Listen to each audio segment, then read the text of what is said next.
Today might be one's lucky day. There might just be some luck in this day. This day is not connected to yesterday. Yesterday could have been bad luck. Could have been terrible luck, like the worst luck you could possibly have had. But today, it's back to the parameters of the situation that you're in, which is the present moment, always the present moment. We are trained and conditioned to think in the future and the past. Don't do that ever if you can catch yourself doing that. You do not know the future. You could die in the next 2 minutes. You do not know really what was the past or what were the reasons for what happened in the past. Your logical mind can't compute it, just accept that. It doesn't make sense in the sense that you want it to make sense. You want a totality of sensibility, but that's not what this realm is about. You just misperceived it that way for a time, which is delusional. It's also understandable. It's normal. People do that. Which is why disappointment is a known factor.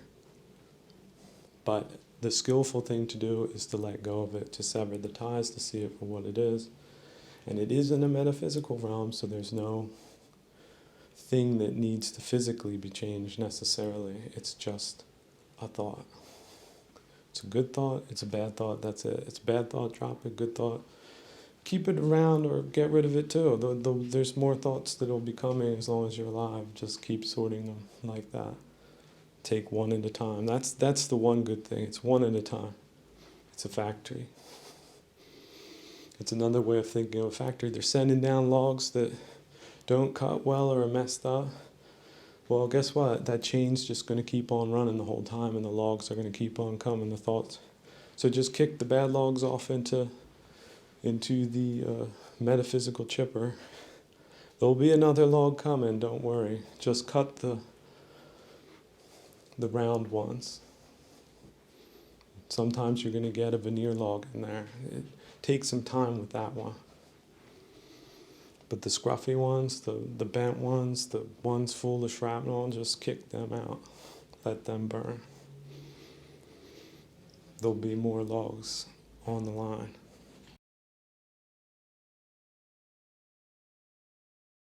Regarding the whole trucking incident, I think that does show a method of operation. So it shows already people are there, money is there, influence is there, and the results are bad.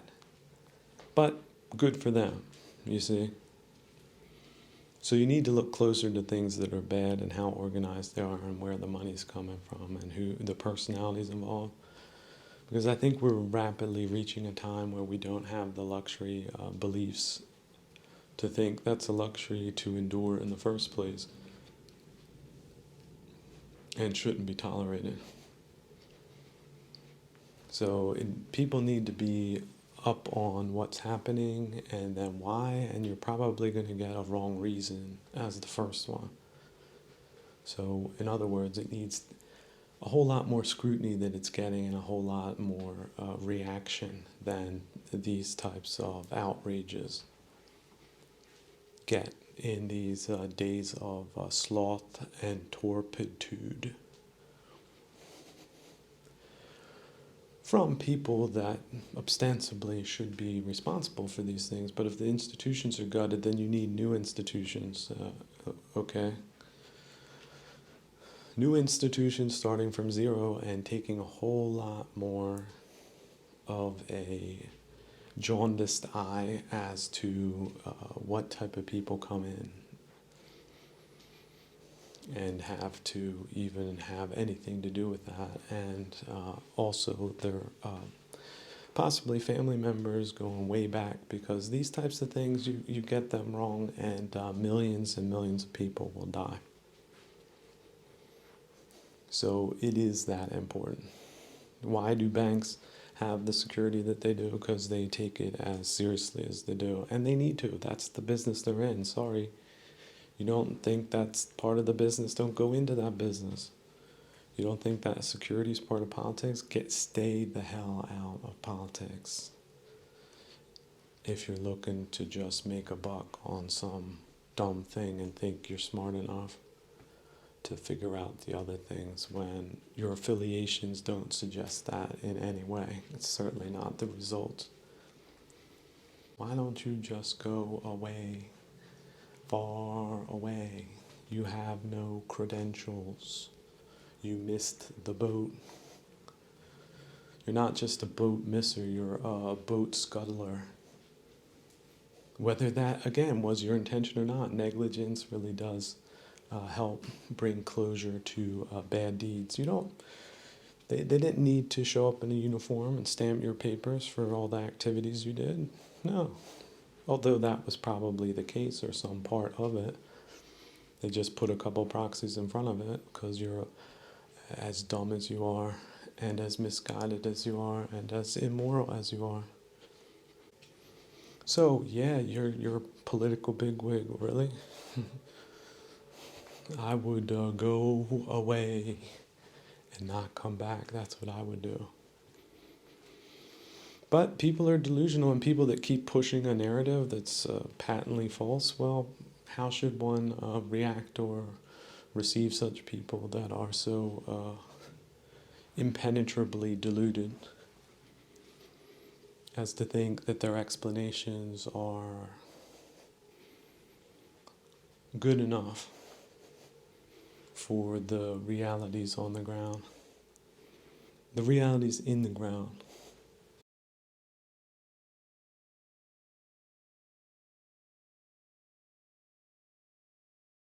Coming back to the idea of a prophetic or crazy or intellectual or bohemian class, I think that type of class is very important.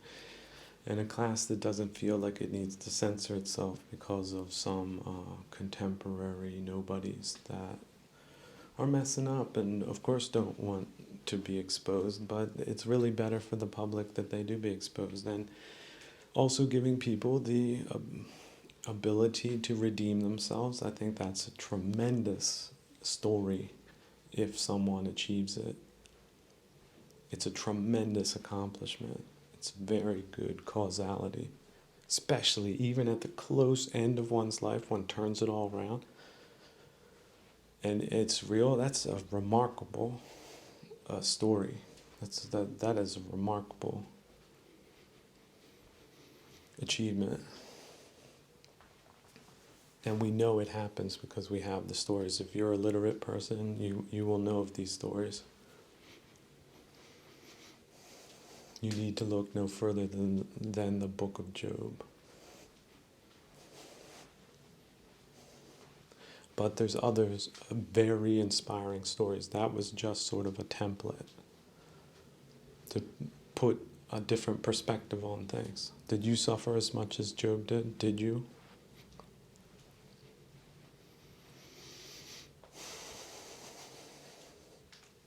But instead of it being a personality conflict or cursing God or not cursing God, just think of it in terms of letting it go or not letting it go.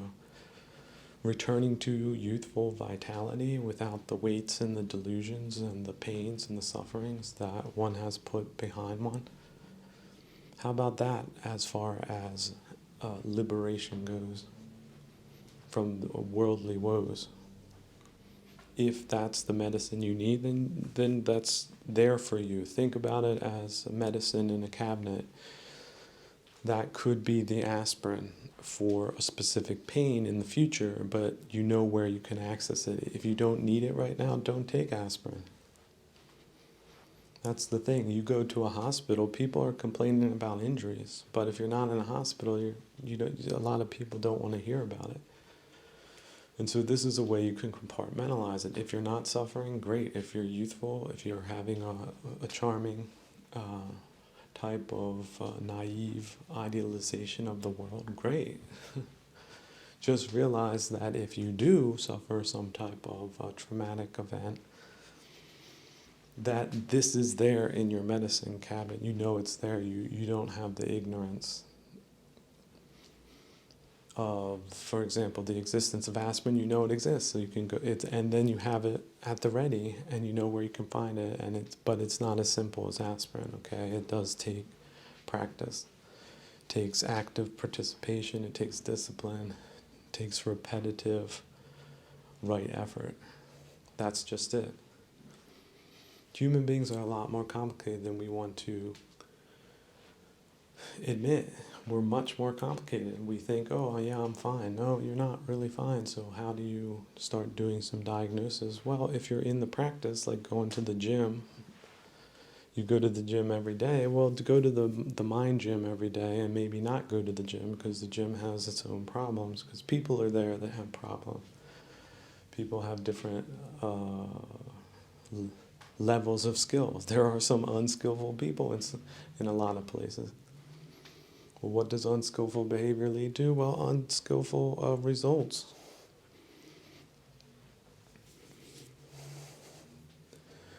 It turns out you used the machine, some guy had his towel on, all of a sudden you're the guy that he decides to take something else out on that he was planning on doing and doesn't know how to get out any other way because he's an unskillful goon. Why do you have to deal with the causality of his unskillfulness? Well, simple fact is, you're in his vicinity.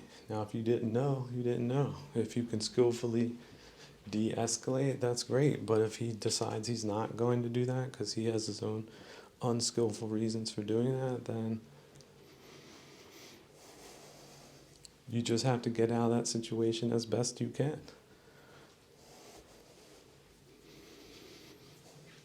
Now, there's no need to overdo it. Don't necessarily kill someone, some young fool, for being that unskillful, but there's some people that wouldn't see a grudge that way, wouldn't shrug it off. And so later you might knock that dude straight out and think that, well, the whole thing's settled. Well, he comes back and drives a pickup truck through the front window and throws some mollies in the place. See, there's always unskillfulness and the potential of escalating unskillfulness.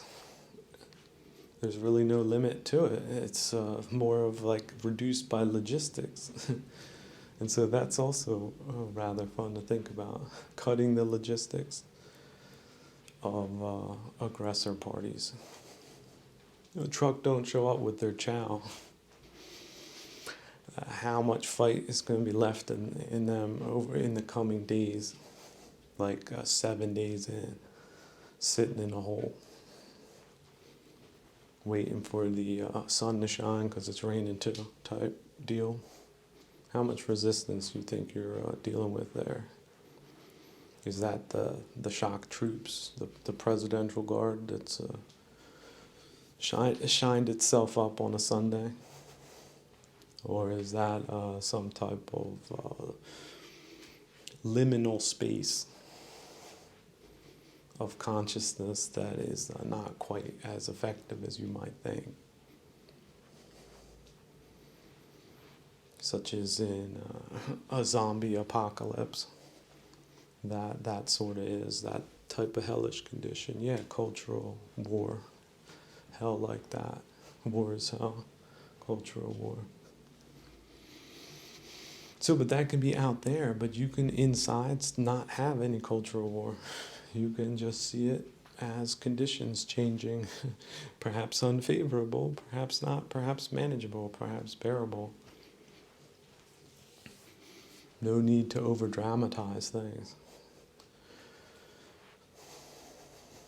That's not the way. That's not intelligent. This is where a lot of intelligent people go wrong. Oh, I have to notice everything. Well, if you're noticing unskillful things, it's hooking you in.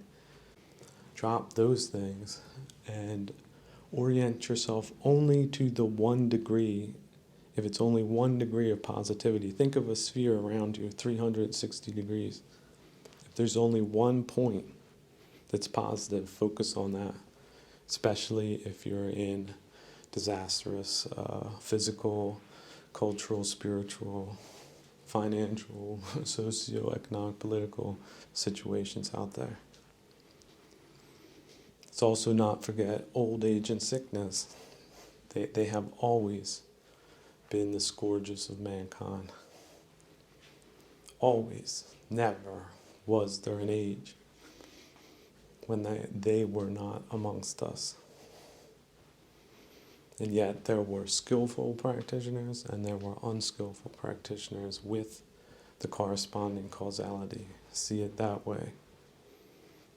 And resolve yourself to be skillful despite being in an unskillful culture. That's the other thing. It doesn't have to be terrible. It can just be mondain. It could just be ignorant in these key areas, like embracing the damnation of solitary exile. Turn it into a nature preserve.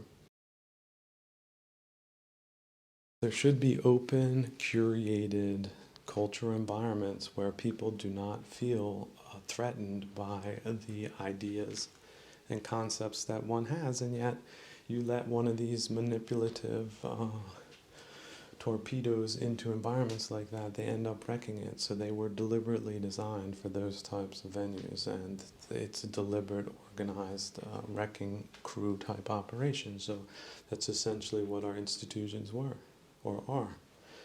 When the World Health Organization started, I'm sure they had a pretty miraculous number of people, and they probably achieved a couple of miraculous things. Maybe not. Maybe it was also politicized in that time, but at some point it became politicized. Now it's just a shell. It's a vector. It's a husk. It's a cardboard facade. What you would assume it would do, it doesn't do that anymore. But if you question them on it, they'll try to explain why they're still doing it the way you think they're doing it, but they're actually not, type thing. But if they want you to stamp some certificate that they stamp for some reason, you might have to pay them a certain amount, and then you can use that in your court case if you think it's beneficial for you. So that's sort of, I guess, the racket they've devolved into. Which isn't to say that they're completely scientifically devoid of everything, but just not really the institution of verification that it was set up to be for political reasons, you see. Which, of course, are explanatory, but still not acceptable. Certainly, if they're supposed to be decisive in court cases, and for that to be decisive, it needs to be scientifically decisive, which means it needs to be beyond reproach, peer-reviewed, and not by university wonks that also might be in on a scheme like that. So you can see how that type of segment, the university segment, could be valuable to bad actors going forward. If you think in terms of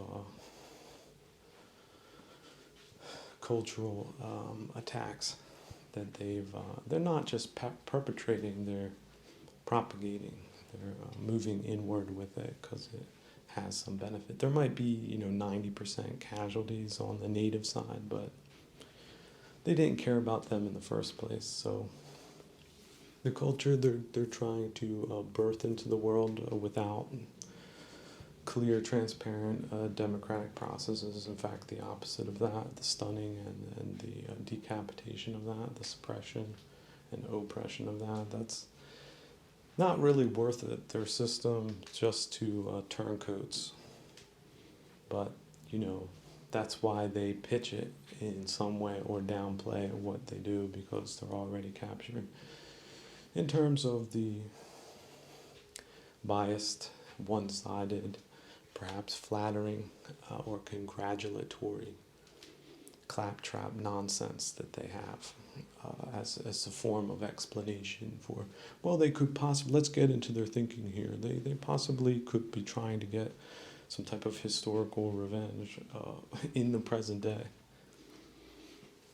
Like a murderer that thinks that, killing the children some perceived enemy from the 5th century or something, it would do. But why should world civilization condone such behavior and say, oh, this is quite wise, actually, this is the smart thing to do, because certainly it won't create a reprisal from the other side, because justifications for their I mean, it's very confusing. Imagine you didn't hear the story like that happened 200 years ago. You just heard what happened yesterday. How much of a legitimization is that in psychological terms if we apply it to the geopolitics of our current day? You wouldn't apply it on the street that way. Why would you apply it when it affects thousands and thousands of people? Well, financial alignments must mean loyalty alignments, which must mean there's a borderless component here of turncoats and explainers and misdirectors and profiteers. How about that? Who are their little dealers?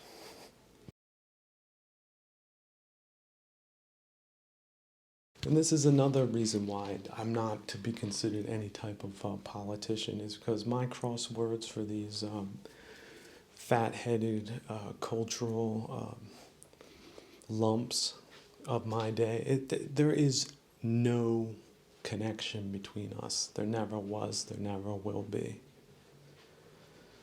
The closeness you got to me is like being in the same ward. Like, just imagine there's like all those little beds of little children, the infants that require some type of special treatment. That's just, that there is the proximity that you got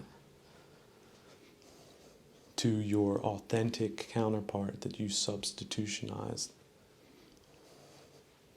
That's as close as you got. No exchange of names, no nothing, no, absolutely nothing.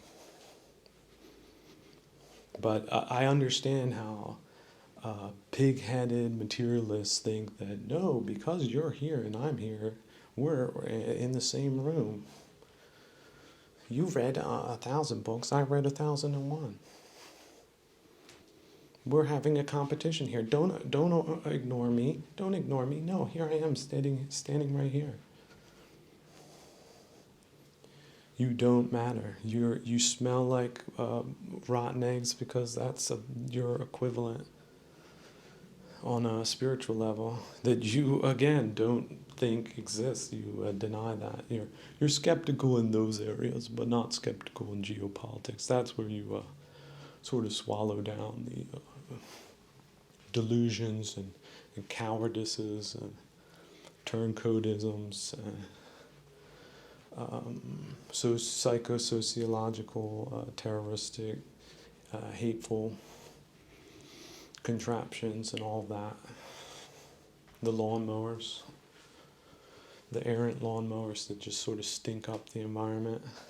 Like, yeah, air pollution. What else? Noise pollution, light pollution. Sort of a combination of all that. That someone should take seriously because you're standing in the way. You're the physicality of a hindrance in this time, this moment. We're able to jump in the way of the bus and make a splat. Look, possibly. Look, just boom, buses make that sound sometimes. You don't know what was lying in the road. It could have been a cinder block. It could have been a bike. That's also about the impression that you make on people that have just even a drop of supernormalcy in them. A drop of self-created supernormalcy, by the way. You can't buy that. Forget about contemporaries. Look, be pleasantly surprised if you happen to meet one, but do not expect it. It's not the norm, certainly not in polluted times such as these telescopic ones.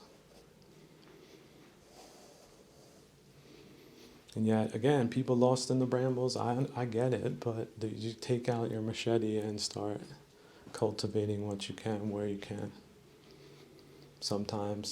Oftentimes, that's the only thing you can do. Middle of the night, burning up with all different types of things. And that's where the practice began. Middle of the night, middle of the day, whenever one finds time. This, in the Middle Ages, there was much more acceptance of spiritual practice. We have devolved in many ways, and people get sick and then they don't know how to cure themselves or treat themselves right. And they have to be doing 10 other things, so they can't be doing this. But actually, they should be doing this a lot more. And the 10 other things, they should be cutting out of their life systematically.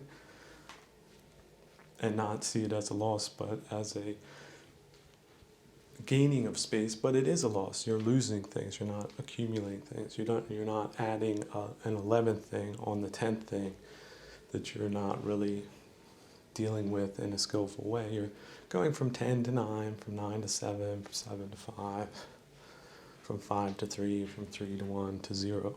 That's how you're doing it, and it might go from 1 to 3, then 3 to 4, then 4 to 2, then 2 to 8, then back down to 8 to 0.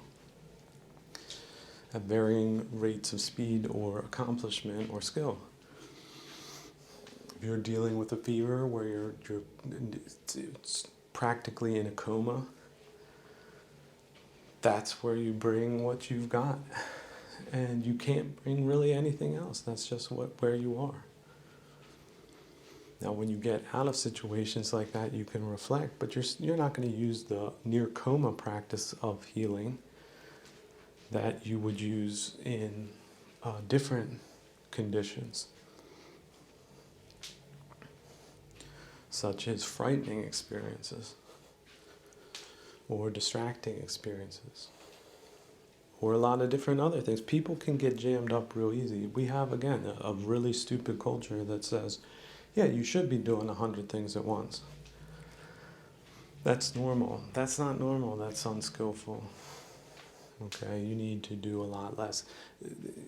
If you need to do something, you'll have a lot more to do it with than if you're doing a lot of things and you're down to your last nerve. Conserve your energy as much as possible. Do not feel guilty for over-practicing. It does pay itself back in priceless types of ways. It's much better than any type of stock market as far as returns go, which it delivers. Even one drop of satisfaction, it's worth it. Especially you can't pay for it. You got money, you can't get that unless you practice well. So if you're rich or poor, it really doesn't matter on that level. Which is why advanced practitioners, they just put money behind them entirely. They don't touch money, period. Just what an amazing achievement that is. And yet there's a lot of people that help them along that path. So there are good people too. Don't always be focusing on the bad people, and that's really, it's really, really hard. Especially if you're into politics, because they're the drama bringers. They're the wreckers and the spoilers. But if you focus all your time on them, you've got nothing for the good people, and they're the ones that really need it a lot more than they're getting. And that's why we're getting such horrifying results, because of all of these misconstrued ideas about how society should work. You've got terrorists mixed in to especially specialized areas that really do need to work for them to work. And so not everything out there is good. You need to look at even any of these professionals and scientists with a pinch of salt. Some of them are, per definition, at least my definition, terrorists. They don't see it that way. They got big, big mouths on them. Some of them have written big books. They also got big jobs with big money. So, but that's just the way it is. It's just like a first mover advantage. This is the disadvantage we're in, but that doesn't really mean anything as far as civilization goes. You know, killing off a civilization or replacing it or substituting it, it's a rather ambitious plan Does sound like it could go awry once things become even more desperate and dysfunctional. So if you can nip those things in the bud early so that you have time to devote to the good things, then certainly do that. One of these trolls wrote in, you know what, oh, it wasn't 700,000, it was just 70,000. Well, how quick can that 70,000 become 700,000, do you think? And how did it get to 70,000 when it started off at 7,000 and you weren't there to tell me that it's 70,000, it's not 70,000, it's just 7,000? I'd say 70,000 is more than enough. 70,000 adds up to 700,000, real quick, especially if it's a exponential function. That's another thing. Numbnuts, these materialists and money grubbers, turncoats, they don't understand exponential functions. They don't. They can't figure it out. It's like the story of the chessboard. Put a kernel of rice on each square of the chessboard, 64 squares. That's an exponential function. The king thought, oh, this is much too little. Just 1 grain of rice. I'll be able to pay that off with my little bag that I got in the corner. So he didn't see it coming. One of the old kings of India from the 5th century BC, they didn't see it coming either. But now you can. Exponential functions. Look it up. They don't see it.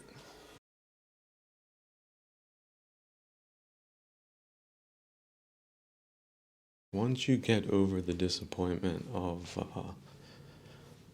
the situation we have at hand, which is political sabotage, let's just call it that. We don't have to put names and faces or countries. We don't have to be invested at all.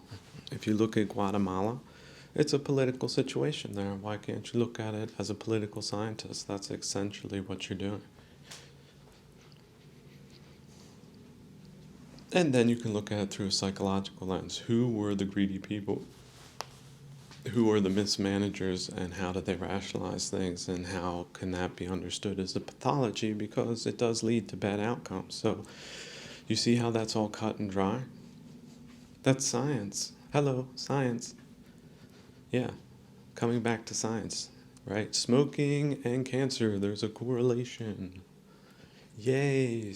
You stop smoking, you can reduce your risk of cancer, and not just your risk, but everybody that gets a big whiff of smoke every time you think that it's not a problem for them to breathe that in. Now, people know the truth. They can break the causality. They can take proactive steps, and so that is very, people should get enthusiastic about doing that.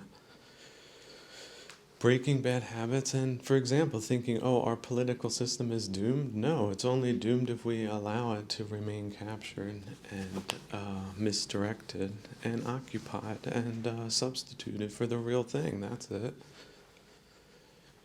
You know what? The real John Deere tractor, there's probably a couple of models. They're probably near to indestructible machines if you maintain them well and have parts. And they can still do an amazing amount of work. I'm sure there's a model like that. Somebody will have to write a few suggestions in the comments, and yet we'll see. Different people will have opinions on it, but at some point, if experts come up with, you know what, this model, this make and model this year, 73% of participants say it was a breakthrough on several different levels. That it has a good combination and synthesis of things that make it extremely productive and extremely perhaps easy to use. The maintenance, although it does need to be done, is straightforward. things like that. See, the other thing is systems can become overcomplicated. We're running into this problem in post-industrial neo-barbarian times, is that we had people build a design and then people started building on top of the design, and then you get into system complexity. And that's in the aviation industry, the 747, right? Prevalent at this time. And also, yeah, of course, computing. Now, computing, I see the possibility for much greater simplification, and containerization. And that's already happened to a large extent. But it can go further. And guess what, people? That is a great news for security. Because in the old bad days when things weren't really working like they should, some bad people did a lot of bad things. And that's also one of the reasons for our precipitous decline. Okay, it was very organized, and it was an unknown vector. And they jumped on. So they have gobbled up a lot of things, a lot of spaces, a lot of places, but how far can that process go before things start breaking down? Especially in terms of legitimacy, right? Oh, this was a wonderful city that had all of these wonderful things, and now there's tumbleweed and some strange people with toothpicks in front of a gin joint that doesn't even work. People look at you funny if you walk in. They don't have change for a $10 bill, right? That is the social environment. And then it's not just the people that were genocided and exterminated in that formerly civilized place. The funny thing is visitors come, like visitors from like some place that's not like that, and what are they supposed to do? Lie for the very important people that are managing the mismanagement there? Or do stories like that make the rounds? And does that maybe come back to them in the form of looking like the complete trash that they are? Like, doesn't trash things? Like, isn't that the formula? So if you have trash, who's trashing it? Now, see, this is where they like to blame the people. Oh, the people are at fault. But what? We have very near archaeological evidence in the form of the buildings, pictures, and videos from the past that this place was run completely different than it is now, and not in a good way. So, where people would get praise for doing things the better way, you get the blame for messing it up. Oh, yes. Causality. Sorry, you took the dumb position to be a dumb proxy for a dumb business, i.e. dumb people. And the results of that are dumb, and they're probably going to be dumb for you too. Even if justice doesn't come down on like a winged angel and a flaming sword and smite the life forms that are there.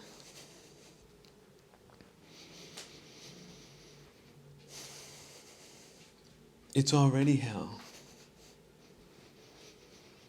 for the people that live there and the people that mismanage it. They just don't really realize it. Because they're fiducians, they're ignorant Ramesses, right? Ignorant, unskillful, below average as far as fidelity goes, and every other virtue. Because that's the way you should think of it. That's subnormalcy, right? That every non-virtue, like think of all the things that are the opposite of the virtues. That's what you'll find on the below average scale.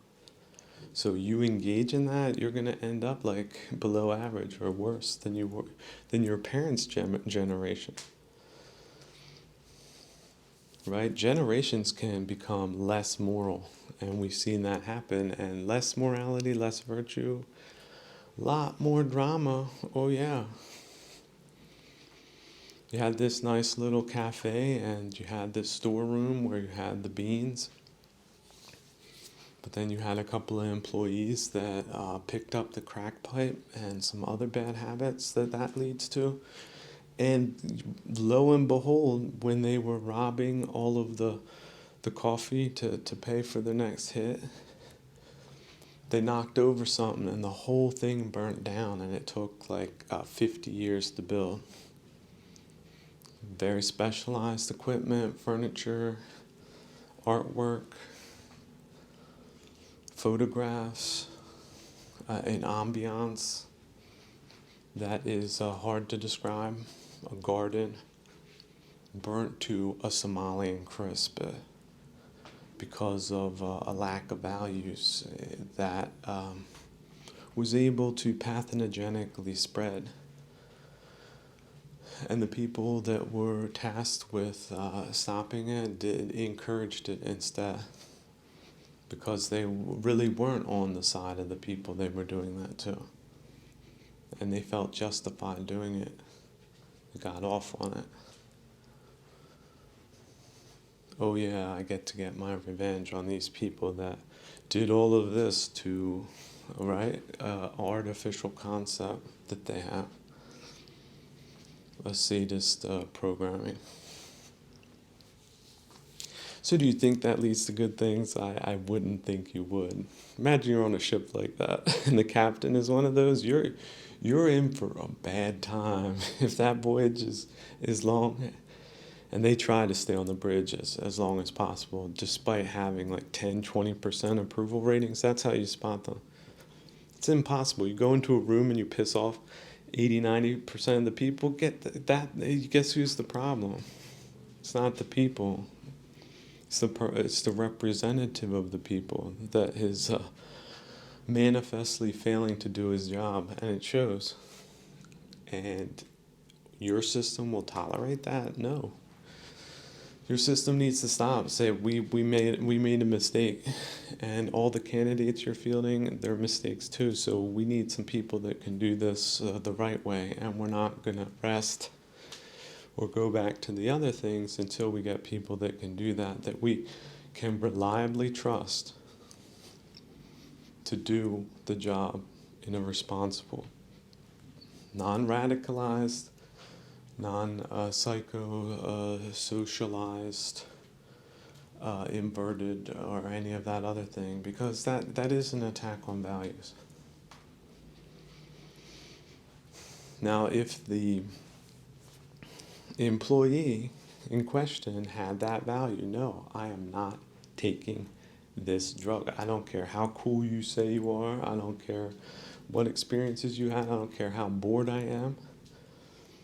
I don't care how much money I have. I'm just not doing it because I'm not taking the damn risk, because I do have a responsibility to all of my other friends, family, and extended family.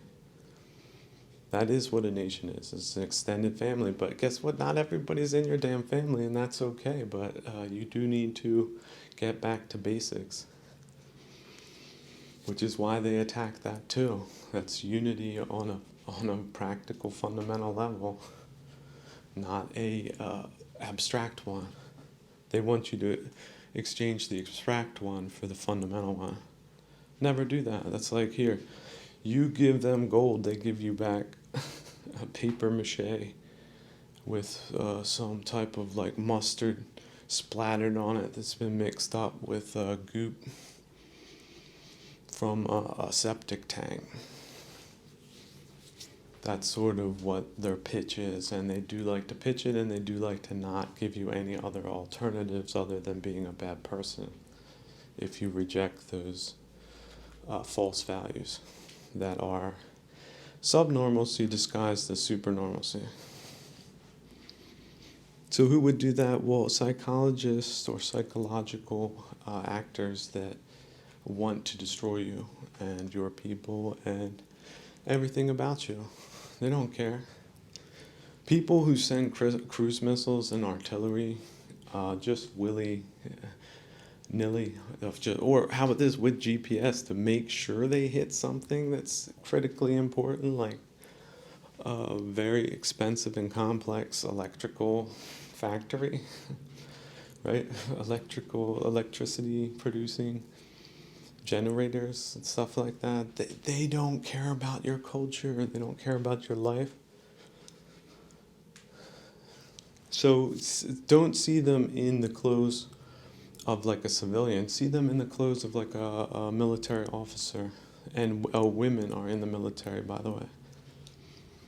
And so the real hardcore, hateful positions that they take while they try to virtue signal, these are not people that do that by accident. These are people in the game. And their allegiances do lie elsewhere. But they want to make you think they're on your side. They're not. So the causality of the science proves that, but that's again something that they would rather it was suppressed information because it does implicate them as the criminals that they are. Because, oh, you're going too far. Why would you say criminal? Well, a doctor that makes you sicker is not a doctor in the sense of what a doctor is supposed to do. Now, okay, it can happen by accident. A well-meaning doctor can make a mistake. But if they're just pretending to be well-meaning, but they're consistently poisoning patients or have a record of doing so, they're ethically disqualified. They're visible. Those types of results can't happen by accident. There has to be a premeditated component to it, which is ideological, and backed up by a lot of zealotry, which is backed up by emotional conditioning and misdirection. So are they the victims of that, or are they the participants in that? Are they the Stockholm Syndrome people in that, or are they just hateful, subnormal people that could show up anywhere, just based on population distributions? However, when things are managed well, they usually are the suppressed element, not the promoted element. It's another warlike measure that outsiders facilitated in Western countries. So the people that did that, just visualize them in a foreign military uniform. And do it over and over again until you see them clearly. Imagine just having like a megaphone in no man's land. Colonel X-Bite, would you just stop for a minute wasting all these women and children back here? Because we don't think that's the way war should be fought. And he's like looking through binoculars, listening to that. How would that affect him? Do you think your arguments for civil society? You think he's going to be, oh yeah, okay, let me put up the white flag here.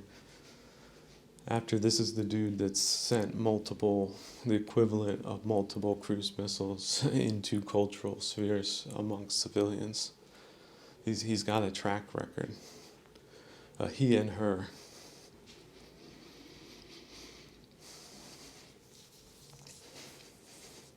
Oh, what would that track record be? Well, let's just take the fentanyl deaths. It's a statistic now. You can watch it like you watch your stock market reports.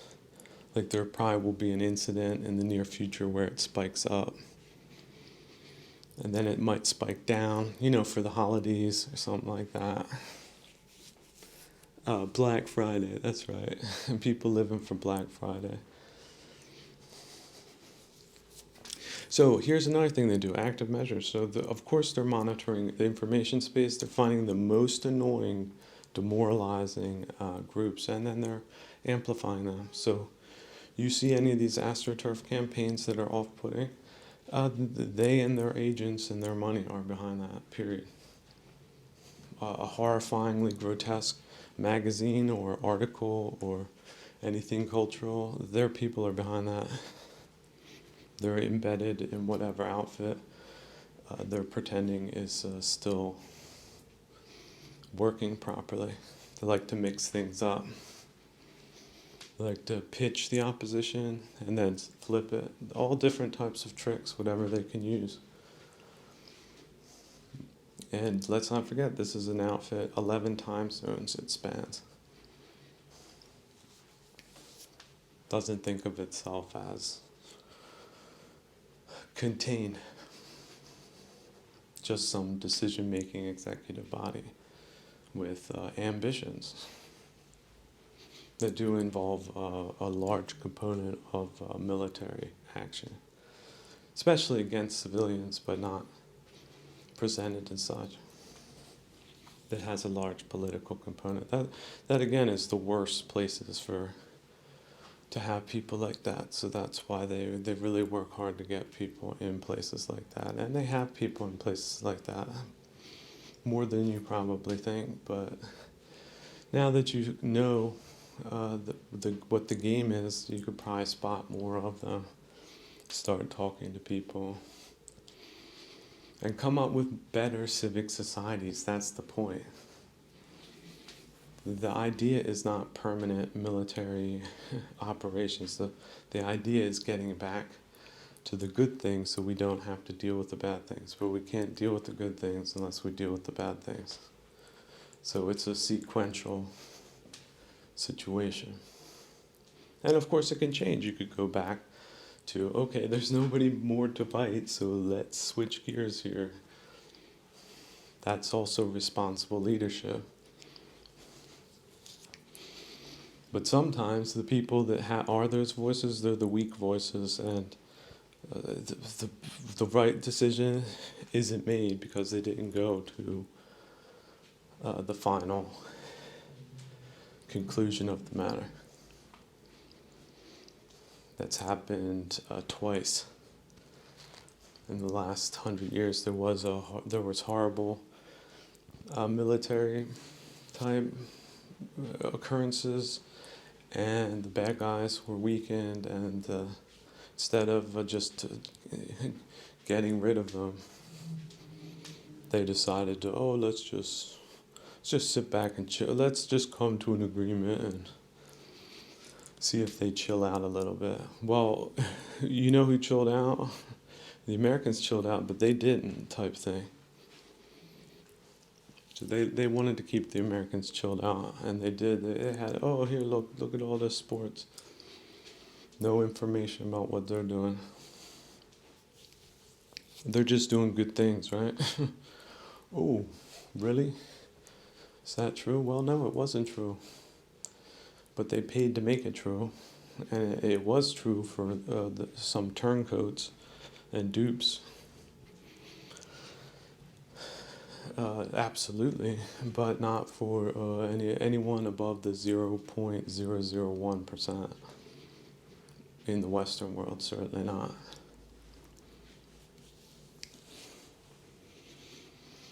So yeah, we're talking about major crimes perpetrated against great nations in our lifetimes, and these problems have not yet been resolved, or not yet to an acceptable level. During the Cold War, operatives like that were very few and far between. Today, you've got a whole lot more of them, to the point that they think they can normalize exterminationism, because their frame is that strong. If they can maintain it, why wouldn't that be the end reality? If a system's not able to break out of poison frames, they diminish them. So I believe that's their plan. That's their measures, and that's what they did. And so, yeah, these are war criminals. This is an attack on civilians primarily. The military hasn't even gotten the phone call yet. And already we got 70,000 dead people this year, leading cause of death amongst people under 50. So that's just a fact. And probably those numbers are underreported, because the places where 10,000 people at a time are dying per year or more, just imagine what else is not working in places like that. Certainly not police. I mean, not police in the traditional sense that you would think of them. They might make a report and have the body removed for hygienic reasons, but they're not solving any crimes, if you catch my drift. Because they're complicit in it. That's what the facts. That's just the logical conclusion that you can make at a certain point. Let's just say enough of them are complicit. That doesn't matter how many aren't in on it, right? You're not performing basic tasks properly, and you have some type of contingent of weapons and on and on. It's like, well, what are you then? In Mexico, they call them cartel members, right? So that's also sort of like a PMC thing, just not official. It's a crime PMC. So can you not have areas, regions, cities like that in a Western context? Yes or no? Do you say no? Well, what do you know? I would say you don't know a lot. You haven't been in a couple of places. But don't trust people that tell you information that challenges your beliefs, because that's how they have you trained. You don't trust your own eyes. They told you to see it in a different way. No, this wasn't these people being extincted. This was the necessary final destruction of unjust people or something like that. Celebrate the destruction. Oh yes, they have them. There's already been videotapes. You can see them. They get themselves soaked up into a lather. Soap bubbled. These are the neo-barbarians. These are the people that will commit acts of violence against extremely accomplished and valuable people, because they're in it for the politics, the politicization of politics type thing. They get a couple crumbs.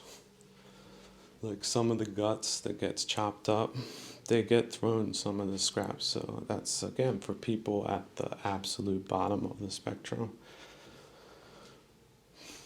That's a leg up for them. They feel a lot better about themselves going through life that way.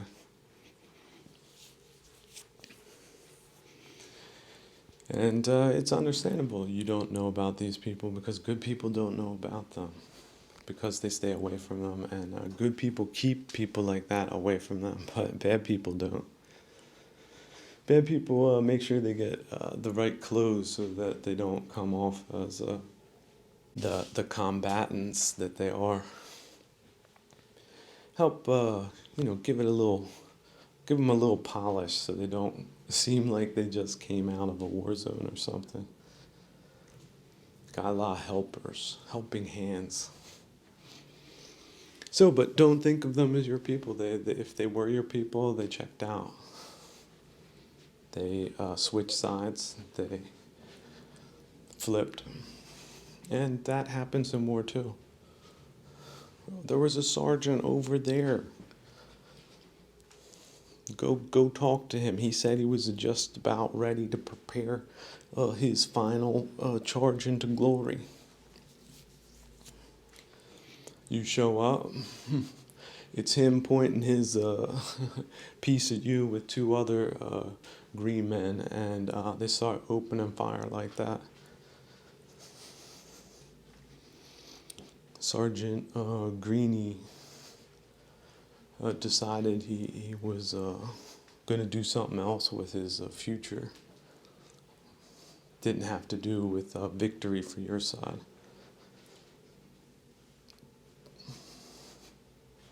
Don't think it can happen, didn't happen, wasn't happening, isn't happening. You're I don't know what to call you, but, well, the good thing about abstractions is just you're delusional.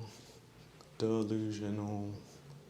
And a lot of people, they want you to stay delusional too. They have alternative realities for you, for cowards, and for cronies. They like lazy people that don't pay attention to what, crimes they're involved in.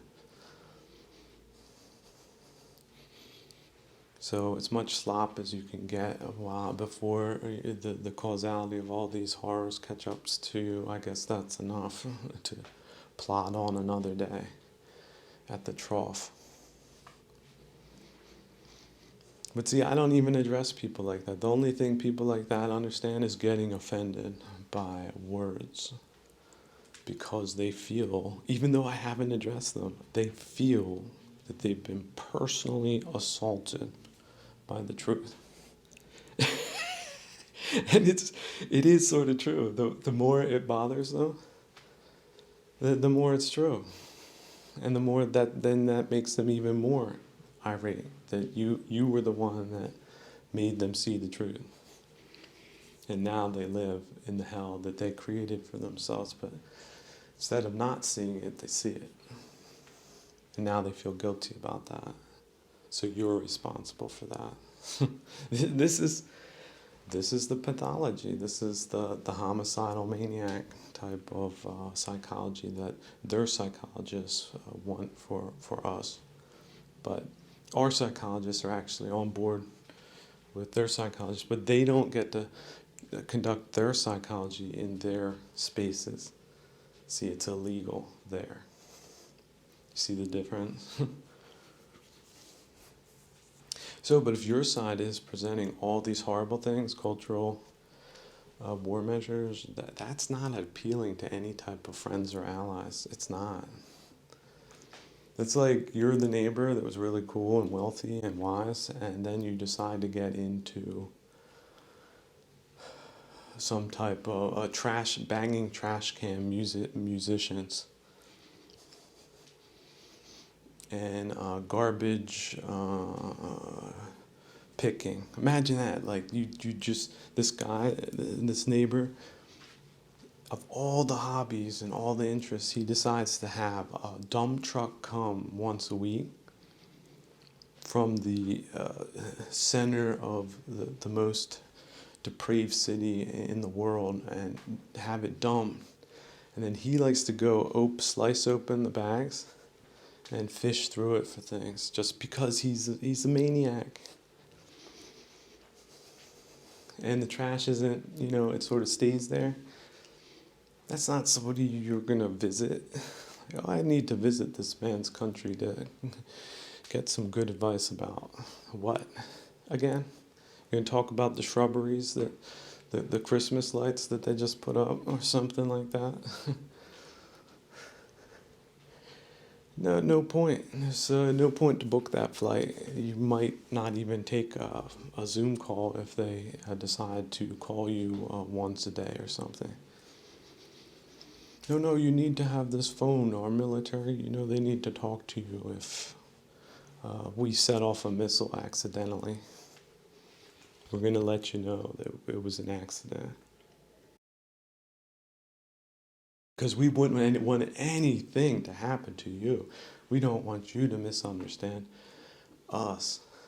Because we know that our actions, because they're not really congruent or very likable, could spark even a greater problem for your loyal servants, your explainers and misdirectors, your proxies. Don't shoot back, don't know. This was just, I don't know what happened. Please pick up the phone. What a breakthrough for resetting a relationship, right? Relationship for who? Here's the thing, just keep all the bodies in a place, put them, and then maybe later there can be a memorial against all the war crimes that were committed in 2023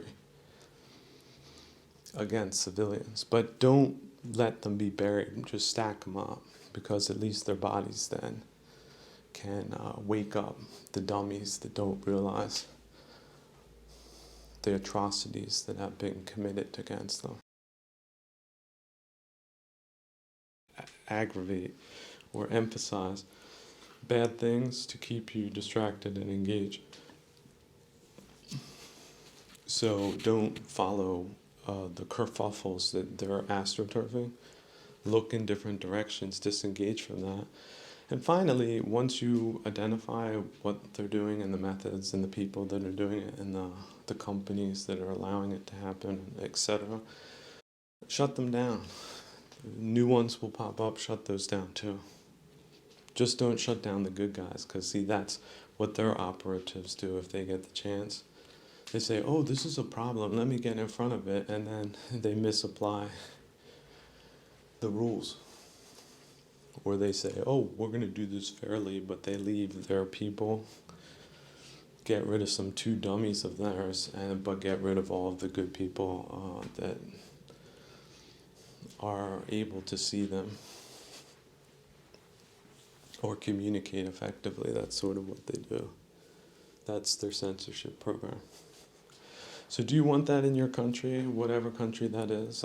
I would say no, but they do seem to be quite an organized and well-funded bunch, and there's a lot of dummies out there, so. But can a dummy do something if they know something? Maybe. See, they don't want to take that possibility, but you might have some options to make things happen in your neck of the woods, and if you're stuck somewhere, get out of that place to a less worse place that gives you a lot more options, even if it doesn't appear that way. So that's another thing they like to do. Oh, we have all these jobs. We have all this. Well, no, they don't. They have jobs for themselves and their kind, and nothing for you. And that's just politics, right? It has nothing to do with efficiency. It has nothing to do with ascendancy. It has nothing to do with your country getting stronger or better. It's about things getting worse and the profiteers, the wrecking crew that makes that happen. The demolition men and women that are entrenched in positions to do that very thing and not to deviate from it, even if the public has to be given the impression that they're going to do something about something that they either let happen or started in the first place. We're talking about people that are into lawfare. That's legislators that have created lawfare. They're still tenured. These are professors walking around with those funny glasses and very expensive clothes and luxury vehicles at this time. And it's not just one of them. It's a caste class of them. I think they call themselves the technocrats, something like that. Yeah, these are the whack jobs. Very important whack jobs in our day that don't make adequate decisions, have zero leadership. It's all about internal power structures amongst bureaucracies, administrators, and regulators, and it has nothing to do with leadership. It's a politicized employment scheme where proxies are the norm. This is the guy I want there because if I need something done, I need to call him. He needs to make sure, for example, my sweetheart contract for a ditch that's being dug that's not being dug stops paying out type thing. So yeah, that's the brakes. Those are the brakes on the reforms, any meaningful reforms. So that's what you're looking at, essentially, in this time. Now, is that a model that's worth pursuing? Of course not. Is that the model the world got? Sort of, to lesser or greater degree. Those that are of lesser degree can put in the effort, the right effort to break up that type of situation from happening by making meaningful reforms, even radical ones. I'd say radical reforms at this point. That's the other thing. Time is not on their side, even though they think it is. The more they get power, the worse things get. So although people might say, you're a doomer for saying this now, it's going to get a lot worse if they keep doing what they're doing with impunity. So what I say today doesn't really matter. It could be understood as a historical testimony. Simplifying even more with no ego, just fire and replace.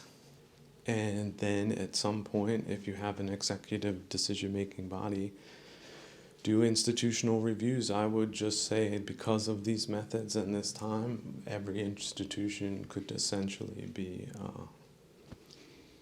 just discontinued and start over. Like when architects do a real like space age type of development,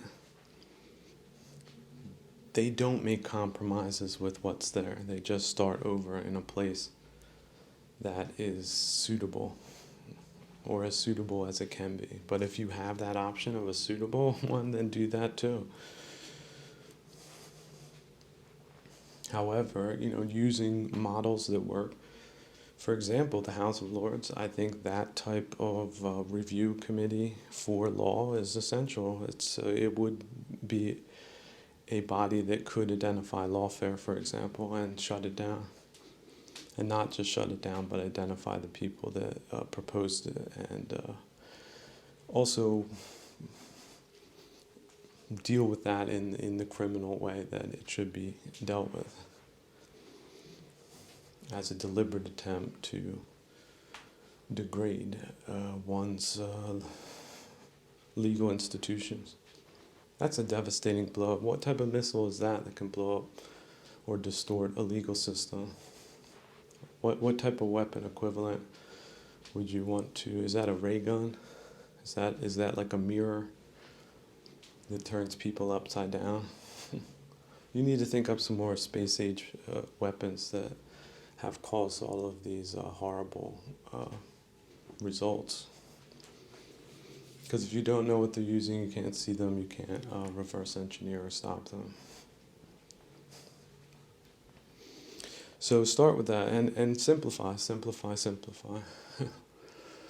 We got all these bad results, but we got a police department. All this criminality, but a police department, everybody's fired. Start over.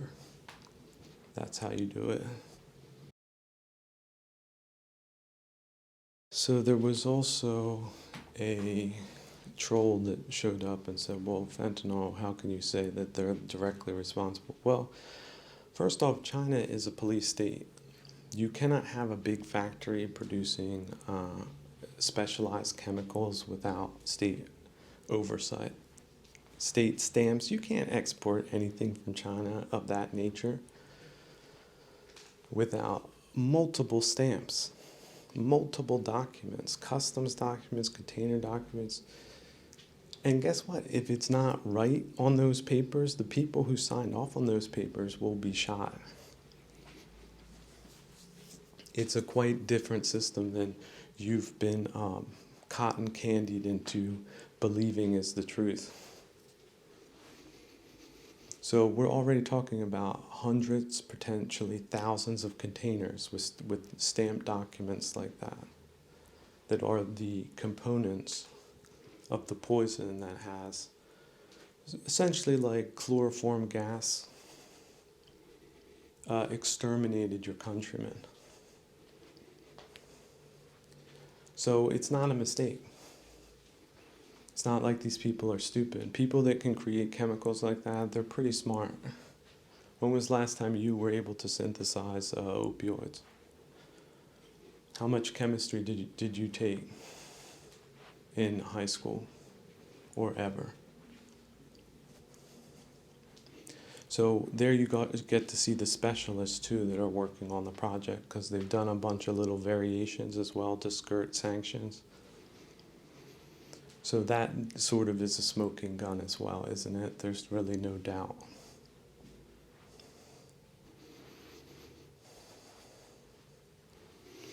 Now you say, okay, well, how many port officials are we talking here? Well, here's another thing they do, right? They ship it to the transportation hub in the south, and then that's where it comes in. So you're talking about two hostile parties, two warlike parties. There you go. Oh, that wasn't us, that was them. We just performed our bit. We drove the artillery shells to the guns that blew up all those kids and teenagers and engineers and musicians and philosophers and literary people. We didn't pull the trigger, they did.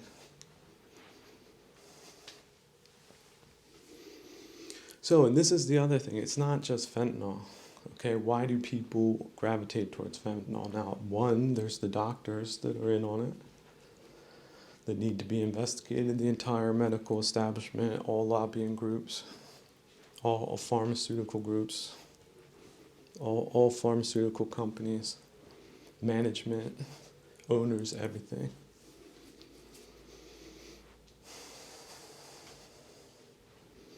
So, but also society as a whole. You want a society that you want to be a part in and not a hellscape of zealots and ideologues and hateful people that don't belong. Sorry, I just have to say it. Just imagine you had this type of offshore accounting company, we are the world team show up in your country if it's, let's say, Nigeria, and just start berating the Nigerians about how inclusive they need to be of the aliens that are running the accountancy company and their kind. Is that not an imperialistic enterprise right there? It's reverse imperialism.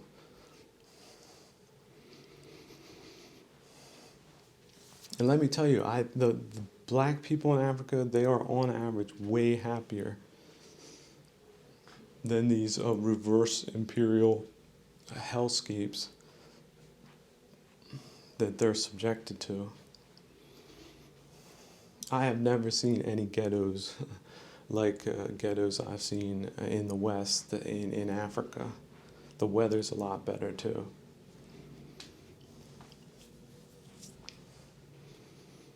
So these people that have all these stories about freeing slaves and what have you, that's bunkum as well. That's a whole little rat hole they have. It's part of their memory war. So as far as people living well apart, that is a very old, sound strategy that works everywhere. What doesn't work is mixing groups up deliberately. If you think I'm lying, revisit the Balkans. You have the history. Come back in a year and tell me that that's a better situation than a place like where?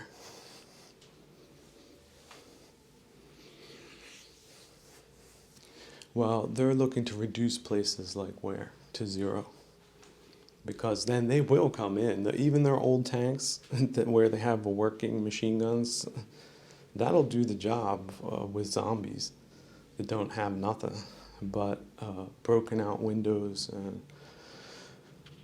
and jobs that don't really make any sense. A service economy, right? Sir, here, I have some life insurance I'd like to sell you. Can we talk? He said, well, no, they're not that brutal. Look how they do it in Ukraine. Ukraine, great people there. They don't care. The Ukrainians aren't even zombies. Well, at least not most of them. They're starting the zombie program, though. They're testing out the zombie prototype, how they can just do it. One of it's like, one of their methods is just shooting like gigantic flamethrower, thermobaric bombs, missiles, like from 50 kilometers away, something like that. Just level the whole city. Who cares? Right behind him's the construction crew. You got the bulldozers. You know, if they find any like body parts, like little kids' heads or, you know, old people's fingers and stuff, they throw that in like a hole that they just bulldoze over. That's like as if, you know, a bunch of cows, some livestock got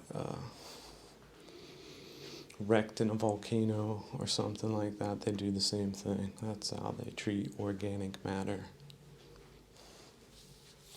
So where are all your rights then, your history then, your culture then, your economy then? Where is it? Well, it's not there. There's nobody going to tell that story if they can help it either.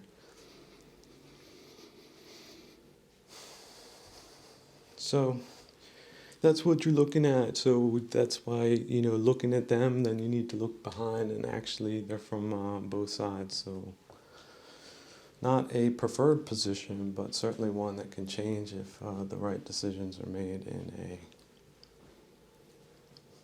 expedited manner. Now, this is the other thing. It's like getting a diagnosis with cancer. It's not something anyone wants to hear, but it's also something that one is not totally unexpected. It can happen. It can happen, and might not even know the reasons. You don't know the causality. It could be from another life, right? You could take it that far back. See, the imperialists, the materialists, the so-called scientists, that's where he's going to stop. But you don't have to. What the hell does he know anyway? How many books has he read? Have you ever met these people that are super specialized in some type of obscure science and think they're smart? Look, life is about a synthesis. You can get cancer and not know why, definitively. But you can treat cancer with some pretty simple solutions, and there's some doctors that are excellent. They're supernormal, which means your chances of survival will be supernormal as well, because their reputations, contrary to the bad reputations of the politicians of this day, they have a reputation for healing people, and it's real. Now, that's not to say they're perfect, but they have a reputation.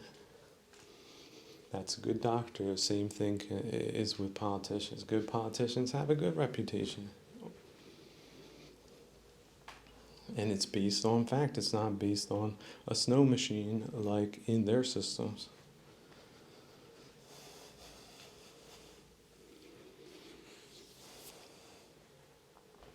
So, but yeah, having cancer, it's bad, but there are people that not only beat it, but even if they don't, they live 5-10 years. And those 5-10 years, you're going to let cancer wreck your day. It's just the situation it is. Old age, sickness, death, you didn't escape it. Surprise. But you can deal with it in the best way possible, the most humane, the most dignified, the most courageous, and not give up unnecessarily. Why not? Why not go down fighting instead? But not fighting in the sense of engagement, but you're disengaging it from your life, from your mind, and possibly your body. If it happens, that's a good thing. So it's about detachment from bad things and simple steps to do the right thing. And that does mean understanding complex problems that aren't apparent on the face of them, especially when they are designed to be deliberately deceiving, as well as organized in the form of astroturf. So it is a military-grade tactic, weapon, and strategy. So just because they want to do it and have done it to some degree doesn't mean that that's going to continue working. It's funny, like in World War I, they came up with like these Zeppelins. That was a space-age weapon. until somebody figured out how to take them out, and then they became more or less a liability or a dodo bird. Show up the dodo bird with the isms. Doot, doot, doot, here I am, ready to set up shop to lay some eggs, and then... So, let's not forget, the other side is not really creative. They're copy-pasters. They're implementers. So if their gambits are recognized, it's like a certain type of bacteria is recognized that you can zap it, and they'll continue using it. And the people they send in, they're going to get dodoed, which is good for good people. It's not going to be good for them, though. But, people who set themselves out on the path to vandalize their neighbors, they don't deserve any good thing in this life, no matter what they think. Just like cancer doesn't deserve your body. What? Doesn't deserve nothing. That's the way you should think. Because that's the way it is. It is that way. So resolve yourself. What do they say? Gird your loins. I like that word. Put on your cup. It's gonna be one of those types of situations where people want to do what they want to do instead of the right thing, and might not be pretty, but the procedures are sound, and they do work, and they can work, and they will work. Just part of changing your point of view.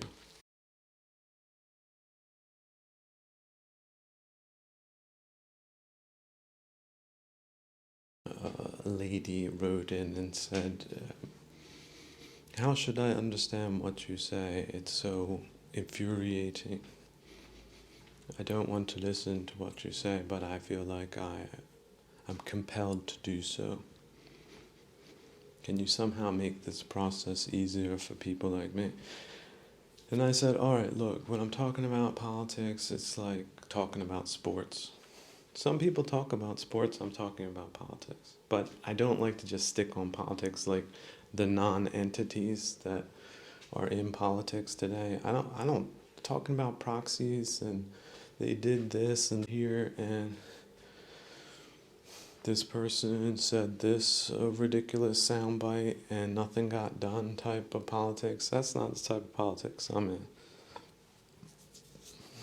I'm going way back into the past and way ahead in the future and nowhere in between. Bring it back to architecture. Like, I'm a hyper-modernist architect. Like, I'm already on the spaceship, the Star Trek Enterprise. Like, I got space age stuff, such as a visionary would have. The stuff's new and it works. It's not just clunky. It's not a bad design. It's actually really good. So just think of yourself riding on a cattle type of car with wooden wheels that's bumping up and down across the Silk Road. And I'm driving a Lamborghini on a racetrack. That's sort of the difference. So I understand it's hard to imagine what that's like, but let me tell you, it's a lot better than where you are right now. And why should you be there when you can be over here? But ultimately, you don't have to take it seriously. It's just a proposal. Hasn't been built yet. Could possibly be built. You could attempt to build something like that. Lamborghini attempted to build it, and he didn't just stop attempting to build. Some people would say they're off in the wrong direction now. It's not the same company, and they might be right. But we live in a state of constant change and constant variables, and for example, we could have had a really bad run culturally, lasting even 100+ years. And then we can make a turnaround and shoot up like a rocket into a completely different space of interaction. That's another abstraction. It's political, but actually it's just interaction. You're able to hear me. So you're able to change your mind. You're able to evolve. You wouldn't have come to that idea unless it was suggested to you, unless you believed it, unless you held on to it for dear life. And yet, that would be an over-attachment, perhaps. Could be an idealization that you're engaging in, which is delusional. But if you're getting agitated in the wrong way, if you're misattributing my motives for talking about political evolutions, then see it as me talking about sports, but not necessarily the players, more the rules of the game and their enforcement and the outcomes. The type of sports games I'm talking about, my team doesn't have any cleats. The cleats got wrecked, or they got cleats, but they're not sewed together really well. And so at critical junctures, they explode, and the results, although they're quite comical, also lead to serious injuries that were totally avoidable had they been wearing the very best footwear, which might be like a second or third or fourth generation type of equipment that isn't quite similar to what they started out with when the sport was developed in modern times. The materials are different, the manufacturing processes are different, but technically, in the common vernacular, they're cleats, just cleats. Hey, the team got cleats. Somebody coughed up the money because some big mouth pointed out that the cleats were defective. You know who doesn't like that is the team that my team's playing against. They don't like when big mouths like me call it like it is. Or the faulty shoe manufacturer. He doesn't want a big mouth like me talking to you because you're on team evolution.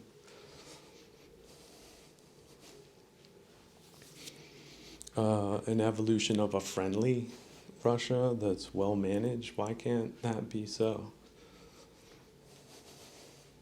I'm on that team. I'm also on Team Europe, Team Western civilization. So a lot of these partisans, that's the thing. They're going to jump out and say, oh, he's this, he's that, he's not me. He's pro-Western, I'm anti-Western, essentially. I want those people around me. Those are the rubes on the other side of the stadium. They can boo all they want from afar as my team thrashes them. As the score goes, straight up, 100 points again, 100-0 again. And yet, that would be a perfect game, right? How many times does that happen? Sometimes you're down. If we're talking about American football, it's fourth down, minus 15. What are you going to do? You're going to punt? You're going to try something crazy.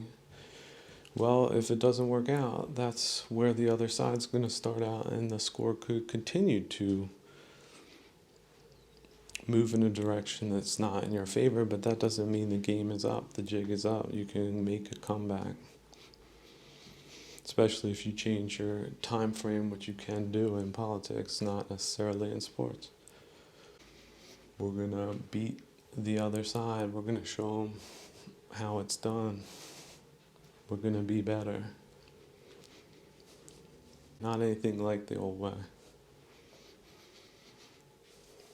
We're going to have a lot of friends, not a lot of enemies that way.